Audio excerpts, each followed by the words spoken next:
Spinning Out is one of the most accurate portrayals of bipolar disorder on television.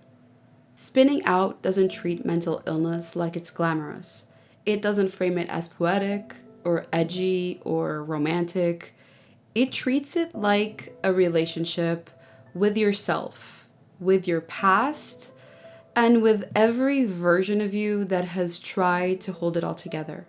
Kat doesn't just struggle with bipolar disorder, she lives beside it, she hides it, she negotiates with it, she tries desperately to be bigger than it. But the way her story is told does it differently than most. It shows us what happens when you fight for healing and what happens when you don't. Kat doesn't wear her mental illness like a label, and she also doesn't announce it. She finds a way to manage it and do it quietly and carefully with a tight smile and a schedule that she is very afraid to slip away from. Her bipolar disorder is portrayed as an emotional backdrop that is always there, always humming in the background, waiting to break through the surface if she loses focus for just one moment. Clinically, Kat presents with characteristics aligned with bipolar 2 disorder, where depressive episodes dominate and hypomanic phases may appear high functioning on the outside. Unlike other portrayals, Kat's story doesn't hinge on dramatics, it captures the persistent fear of dysregulation. Kat's day-to-day life is portrayed in a quite realistic light, where the perfectionism and the discipline are clear to see that they stem from fear of spiraling, hurting others, and becoming the version of herself that she dreads the most. Psychologically, this is known as self-monitoring, a heightened state of cognitive vigilance where individuals anticipate and control their emotional expression to avoid social or relational fallout. This pattern is common in high-functioning presentations of mood disorders, where people develop hyper-competence as a mask for their inner chaos. An example of this is how Kat uses her strict figure skating schedule to avoid emotional instability. And when her routine is broken, like after the concussion, we see her manic behaviors intensify. Like after the concussion, we see her manic behaviors intensify, spending impulsively, pushing away Justin, and nearly sabotaging her Olympic dreams in secret. Kat lives in fear. She doesn't want to scare the people who love her, and she doesn't want to scare herself either. Kat's relationships don't fall apart because she doesn't care. They fall apart because she cares too much, to the point where she believes she needs to achieve perfection in order to be loved. She wants to be perfect for Serena, for Justin, and for herself. She wants her illness to disappear so that she can stay lovable and stable and safe. But that pressure that she puts onto herself to be okay ultimately becomes a prison. And this is where the portrayal of her story becomes so relatable. People who struggle mentally often use achievements, routines, and even romantic connection to try to prove to themselves that they are not falling apart. This is a pattern of enmeshment and overcompensation where identity becomes fused with performance. Psychologists refer to this as identity fusion, an extreme emotional alignment with a role or a goal, often seen in athletes and high-achieving individuals with mood instability disorders. Kat lives her life on the edge, but not carelessly, because the truth is she clings to control and to her routine. She needs it to feel safe, and she needs it to feel lovable. She is hyper aware, and she has a very deep belief that if she loses the grip and the control of her routine and of who she presents as, she will easily lose herself as well. In one scene, she breaks down in front of Justin and says, "I don't want to hurt you. You should go. You deserve someone normal." This shows cognitive distortions related to self-worth, particularly catastrophic thinking, a core feature of depressive episodes in Bipolar 2. And yes, one might question, why doesn't Kat talk about her disorder, especially considering that in the modern day, there is much less secrecy around mental health as there used to be.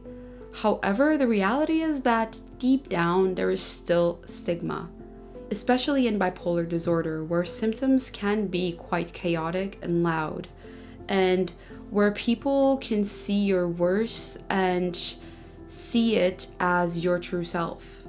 That is where the stigma comes in. And there is a special kind of fear that comes with living with mental illness that is not talked about enough. A fear that if you manage it, you will somehow lose what makes you, you. And a fear that if you don't manage it, you will become a danger not only to yourself, but to everyone around you.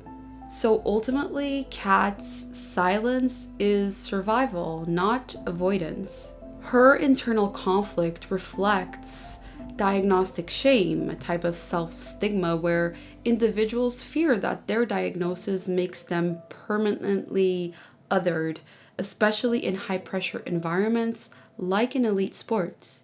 And the impactful thing when we see Kat's story unfold before our eyes is that Kat is making such a conscious effort in trying to manage her illness, whereas her mother, who has the same diagnosis as her, does not make that effort. And that is clear by the outcome of the story itself.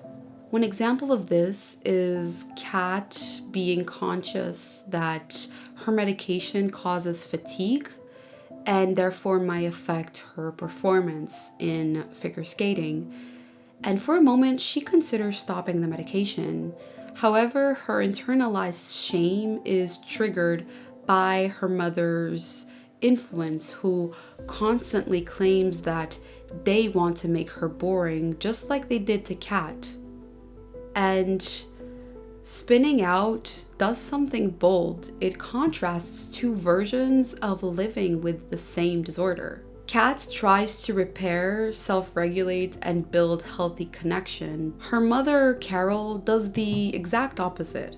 She lashes out, she refuses help, she blames others, and she puts her daughters in emotional harm's way over and over again. And what we're seeing here is the psychological difference between emotional dysregulation and insight. Kat demonstrates emerging metacognitive awareness, the ability to observe her thoughts and her symptoms, which is an essential skill for bipolar management. Carol, on the other hand, is lost in ego-syntonic thinking, believing her manic behavior is justified and part of her identity. And this opens the conversation for something that is also not talked about enough, which is the difference between having a mental illness and being a mental illness. Kat, in this case, has bipolar disorder, whereas Carol is bipolar disorder. And that's the danger when illness becomes your identity, your excuse, your weapon, and your shield. It becomes nearly impossible to grow as an individual. Kat shows what healing might look like, and Carol shows what happens when you give up on healing entirely. In one episode, Kat's sister, Serena, pleads their mother to just be normal for once. Carol doesn't respond with empathy and self-awareness. She turns the situation around and accuses her daughters of abandonment. This is textbook example of emotional deflection, a defense mechanism often tied to untreated mood disorders in parental roles. Most tellings of stories with mental illness miss the nuance because they show a scene where there is breakdown or a manic episode, but often they don't show the quiet moments, the mundane moments where there is fear of medication, guilt after spiraling, uncertainty of asking, is this really me? It doesn't show the heartbreaking productivity of mania and the grief of regulating it.